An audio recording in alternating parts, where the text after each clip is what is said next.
So welcome.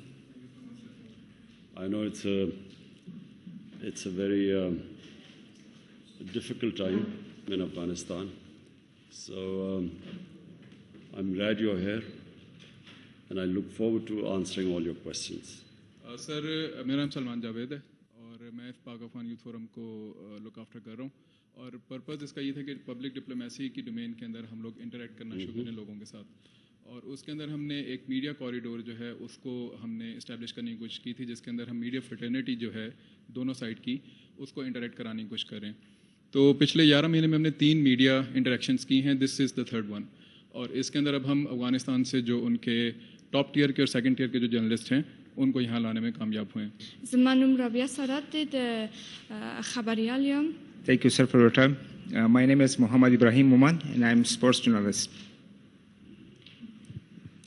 مننه از احسان الله حاکم د افغانستان راغلم د خبریالانو ډله کې د کابل نیوز تلویزیون د خبر منیجر یم. Salam, my name is Ali Akmal. I am a journalist in Afghanistan and good to see you. Assalamu alaikum. My name is Farid Azim. I am the director of Afghan Cinema Association. Assalamu alaikum. My name is Irfanullah and I represent business community and I'm industrialist in Kabul. Assalamu alaikum, sir. My name is Dr. Salma Malik. I am a teacher at Qaid Azmi University, Islamabad. I am part of the mentor group of the PMImranKhanvsAfghanReporter. Assalamu alaikum ji. I am Dr. Shabana Fiaz. I am heading the Defense and Strategic Studies Department, Qaid Azmi University, and I'm also part of the Pak Afghan group.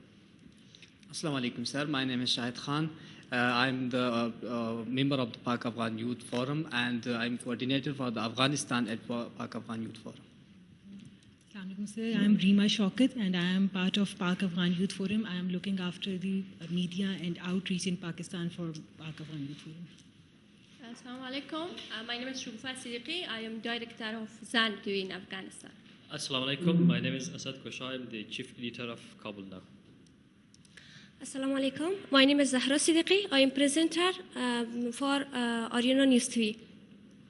Assalamu alaikum. Zamanu Freidundi, the Tulun News Khabariyalum. Thank you for having us. It's an honor to be here. I'm Shahrazad Kufi. I am a director of a non-for-profit organization in Afghanistan. I'm also a coordinator with the Pakistan Afghanistan Youth Forum. Assalamu alaikum. Mirwais Nuri, I'm an Afghan journalist. The Afghanistan Nayi Bansatgund Madwati Masul. Okay ji. कौन questions करेगा?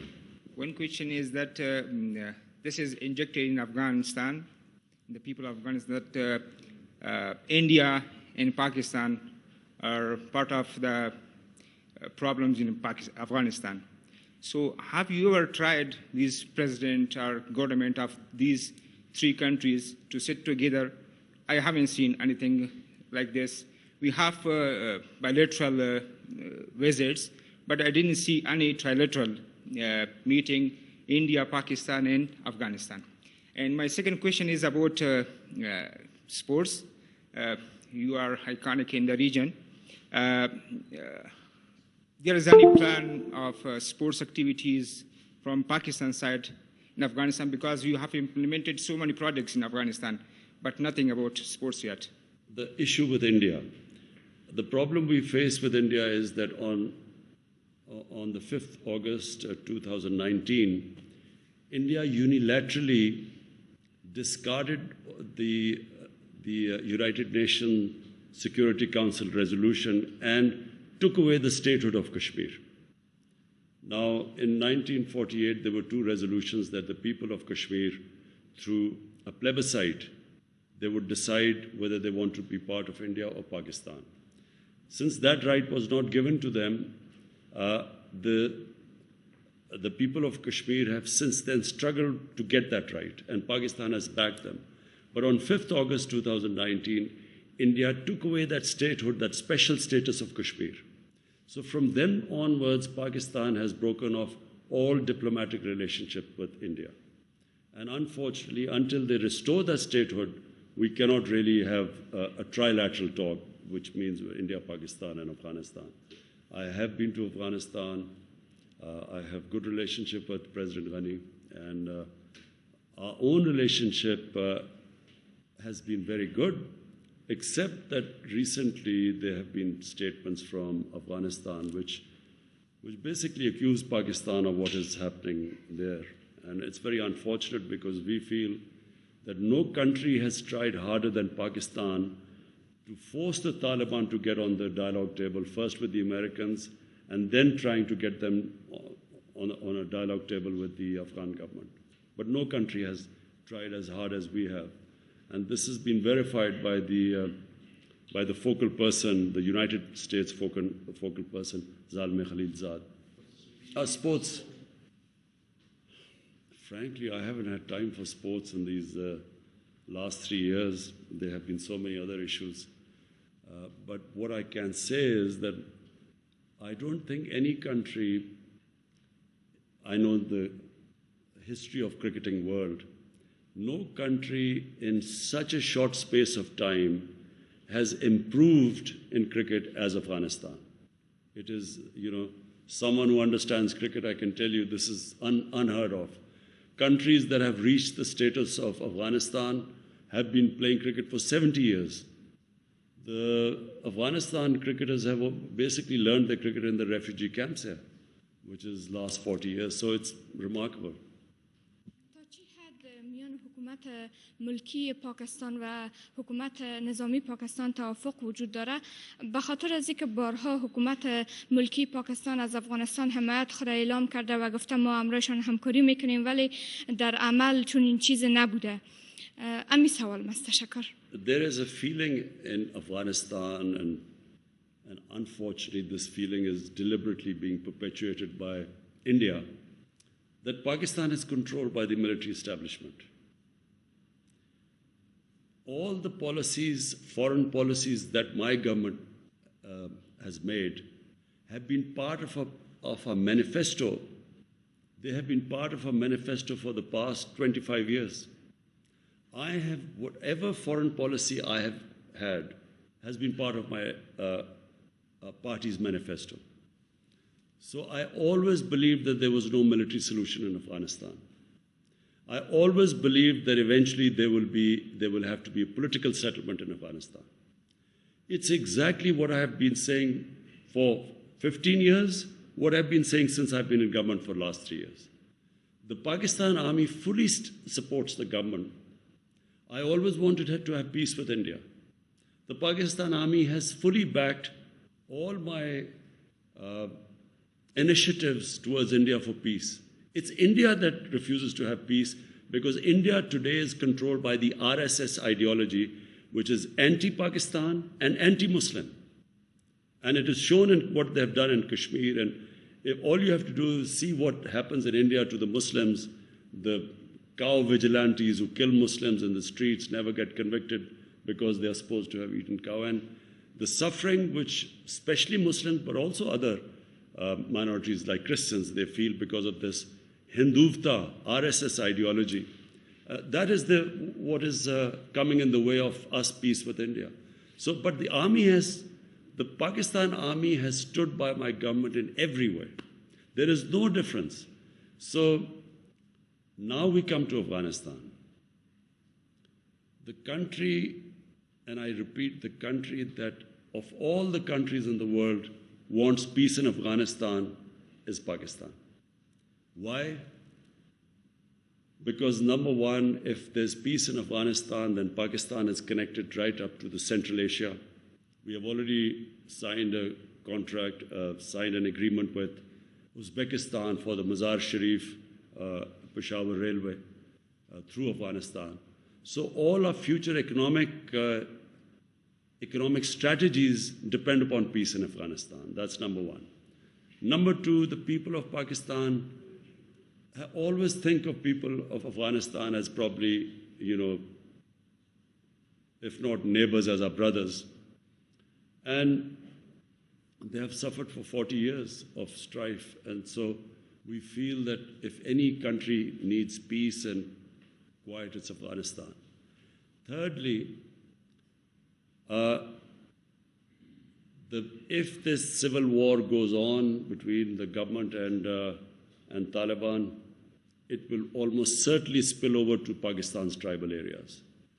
And we have really, in the last time when we joined the American war on terror, and as a result, we had the American war on terror spilled onto Pakistan's tribal area. 70,000 Pakistanis were killed in that. So last thing we want is that civil war spilling over into Pakistan, which it will do if it is a protracted civil war. And finally, we already have 3 million Afghan refugees. We cannot afford, if there's civil war, there will be more refugees coming in. And Pakistan does not have the economic conditions to have another influx of refugees.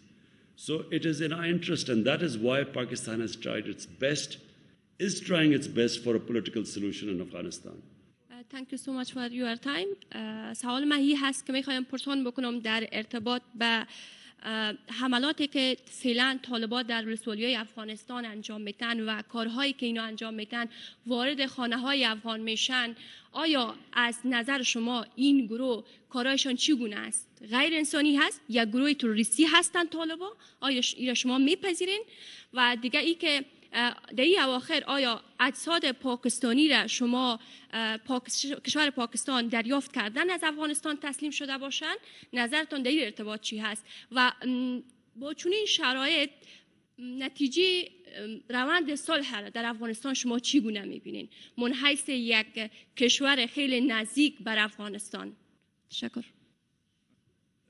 First, what the Taliban are doing or not doing is nothing to do with us. You have to speak to Taliban about what they're doing. We're not responsible. Neither are we some spokespersons for Taliban. But you have two choices.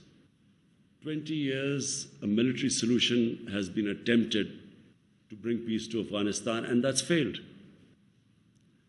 Now you have a choice. Either this American-backed military solution, you can continue, because if you feel the Taliban are not someone you want to have in part of your government, you can keep on the course of a military solution. But everyone knows it's not possible anymore. The second solution is to have a government, a political compromise between the Taliban and the government, to have a compromise, an inclusive government. That is the only solution. Now, what the Taliban are doing or not doing has nothing to do with us. All we want is that there should be peace in Afghanistan. Pakistan's interest is peace there. There are 3 million Afghan refugees in Pakistan. Almost all of them are Pashtuns. And all of them, or most of them, would have sympathies with Taliban. How is Pakistan supposed to check who is going over there to fight or not when there are about 25,000, 30,000 people who cross every year, every day? They go into Afghanistan and come back. How is Pakistan going to check that? So Pakistan has consistently said that if the Afghan refugees go back to Afghanistan, then hold us responsible. But if there are 3 million refugees here, how can we say few hundred or few people have gone there to fight and their bodies are coming back? How can Pakistan be held responsible? There are refugee camps of 500,000 people. There are refugees with over 100,000 people. So how is Pakistan going to go into the refugee camps and decide who is pro-Taliban and who is not? So it's not possible unless, and let me just say the other thing, that until recently there was no border between Pakistan and Afghanistan. The Durand line was just imaginary. There was no physical border. So to stop, to control the outflow and inflow into Pakistan, we have built this fence at a huge cost to Pakistan. We have completed 90% of the fence now. So for the first time you have a border fence. Before that there was no border anywhere. Durand land was no border.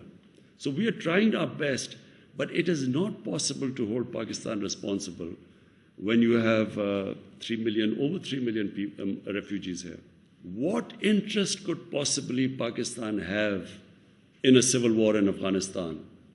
What interest would Pakistan have in backing someone to take over Afghanistan? What is clear is that no one party will be able to take over Afghanistan. So if Taliban try to take over Afghanistan, it will just be an ongoing civil war. In the past, Pakistan did have an interest. In the 90s, Pakistan had an interest. And why did Pakistan have interest? Because Pakistan had this policy of strategic depth. What was strategic depth? Pakistan was always wary of Indian influence in Afghanistan, and Pakistan did not want to have a situation where it was fighting on two fronts. So Eastern Front, India, and then Afghanistan also became pro-India. So in those days, Pakistan did try to have favorites. They backed favorites. Now, and especially my government, we believe that Afghanistan can never be controlled from outside. Afghanistan has a history. Throughout history, Afghans are the most independent people. So you can't control Afghanistan from outside. So our government's policy is, whoever the people of Afghanistan choose, Pakistan will have best relationship with them. So we have no favorites now. We do not have that old policy of the 90s of strategic depth anymore. زه دوه لاندې پوښتنې لرم. یو تاسو ولسمشر غني سره په ازبکستان کې لیدلی وو او وروسته دغه د افغانستان او پاکستان اړیکې خراب شوې. دغه لیدنو کې تاسو څه ویل او بل د سلسله لیخیل په اسلام آباد کې برامته شو دغه قضیه په اړه کوم معلومات ورکړي چې دغه د چا لخوا اختطاف شوی و برامته شوی و ولې برامته شوی و د څه دلیل مخې؟ ډیره مننه. First thing is that whatever I'm telling you, I told President Ghani. I told him that Pakistan, President Ghani felt that, we should try and stop the people going across. We told them that we can have a joint, we will have a joint inspection. You tell us where people are crossing, we will take action. We assured him about that. Because we know that all the fighting people, if half of Afghanistan is with Taliban, what would they be doing in Pakistan? They talked about families of Afghans, of Taliban in Pakistan. The question is, should Pakistan put their families in jail? What is Pakistan supposed to do with their families if they're here? And then, if there are few Taliban leaders who have families here, the only leverage we have is because of that. The reason why they actually had talks with the Americans and Pakistan was able to make them have talks with the Americans was because of this leverage. If you put them in jail or if you take action against them, that leverage goes. But more importantly, I got the impression that somehow the Afghan government feels that we should take some sort of a military action against, force whoever the Afghan or, who the few pro-Taliban people or Taliban leaders are here. But so number one, we will do everything, but we will not use military force anymore in Pakistan. As I said, last time we were fighting someone else's war and we ended up 70,000 Pakistanis were killed. So there is a consensus in Pakistan that we will not use military action. Short of military action, we will try our best. How much ever pressure they want us to put on the Taliban, we will, because it is in our interest there's peace in Afghanistan. But we will not use military means. We are clear in Pakistan about that. The ambassador. So, we have detailed now through the Safe City cameras, we have detailed, charted out the exact path taken by the daughter of the ambassador. And, the taxi drivers, the taxis which the ambassador's daughter took, we got through the cameras, we got the numbers of the taxis, we called those people up, they've all been interrogated. They have, so unfortunately the explanation doesn't tally what the ambassador's daughter says and what the cameras show, where she says that she was put in a taxi and taken away and they was beaten up. But there is a picture of that taxi, and she's sitting there, and she's fine. And the driver was called up, and the police officer showed. So unfortunately, we didn't get the answers because the police has now all the record, charted all the areas where she went, and it doesn't tally with what her accounts are. There's a discrepancy there.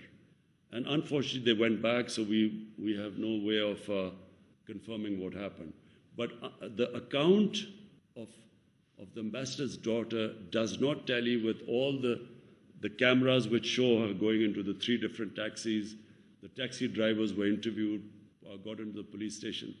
It does not match there. Sir, the Afghan government has requested for a team to visit Pakistan for sharing this investigation, and we have conveyed our concurrence for that team to visit next week. So you've heard that there's a team coming from Afghanistan. We will give them all the information they want. We will give them the pictures from the safe city cameras, exactly the movements, and so that they can go and ask the questions to the daughter when they go back. تشکر از این میکنم که فرصت گذاشتین، وقت گذاشتین بر ما. میخوایم سوال داشته باشم در قسمت پروسه صلح افغانستان. این که پاکستان بارها گفته که ما در قسمت پروسه صلح با افغانستان صادق هستیم و همکار هستیم. پس مراکز مشورتی طالبان فعلا در قلمرو پاکستان نشان دهنده چی است؟ تشکر. We have consistently asked the Afghan government to tell us where these shuras are and where the hubs are, supposedly where the Taliban are supposed to be. We kept hearing about this when the Americans were conducting operations. There were drone attacks in the tribal areas. Americans were, killing people through drones. So why didn't they spot this Quetta Shura and so on? Because we've always asked them to tell us where this Quetta Shura and so on. The thing is, if the Taliban meet within the Afghan refugee camps, as I said, one of the refugee camps is over 500,000 people. There's another is 100,000 people and so on. So it's not easy for Pakistan to tell them exactly, who's coming and where. This has been asked over and over again, and let me just, in the end, say one thing. The reason why 150,000 NATO troops, the greatest military machine in the history of mankind, the reason why they did not succeed in Afghanistan has nothing to do with Pakistan. It's exactly what the Americans did in Vietnam. When they failed in Vietnam, they blamed, some insurgents from Cambodia or Laos, and they actually bombed Cambodia and completely destabilized Cambodia. But they still didn't make any difference. We were told at one point that the Taliban main sanctuaries were in North Waziristan. They kept pushing us that we should take action in North Waziristan. Finally, after 4 or 5 years, Pakistan actually took action in North Waziristan. 1 million people were internally displaced from North Waziristan when Pakistan took action. 1 million people were displaced. Some Pakistani soldiers lost their lives. The whole area was cleared. But what difference did it make? This was in 2014. It made no difference at all. Nothing happened. I mean, it's not that suddenly the NATO troops won the war in Afghanistan. Nothing happened. So, this blaming for a flawed strategy, surely the Americans should have started talking to the Taliban from a position of strength. When there are 150,000 NATO troops, that was the time to talk to them. Talking to them when there's an exit date given and when there are a few thousand troops left, how do they expect that Taliban would now compromise? The time to make them compromise or a political settlement was when they were in a position of strength. Half the Afghanistan is in Taliban hand. Why do they need Pakistan now? که امریکا له تاسو نه غوښتنه وکړي چې د پاکستان له خاورې د افغانستان په خاوره کې پوځي عملیات وکړي، آیا تاسو د پوځي عملیاتو یا هوایي عملیاتو اجازه ورکوئ؟ او دویم سوال، د افغانستان او پاکستان د روابط چې اوس خراب شوي، د دې عواقب تاسو څنګه ارزوئ؟ Now my question is that what will the Americans achieve operating from Pakistan what they could not achieve in 20 years operating from Afghanistan? I don't know. If someone can convince me that suddenly it would make a big difference and there will be peace in Afghanistan by them operating from Pakistan, maybe we would consider it. But what they haven't achieved in 20 years, how do they expect to achieve right now from Pakistan, having bases there?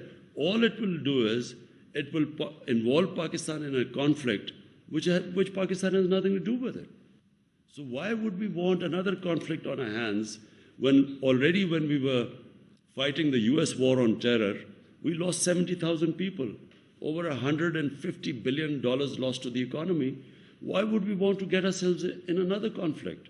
So that's the reason why Pakistan sees absolutely no reason for them to have bases and operating from within Pakistan. Future relationship with Afghanistan, I see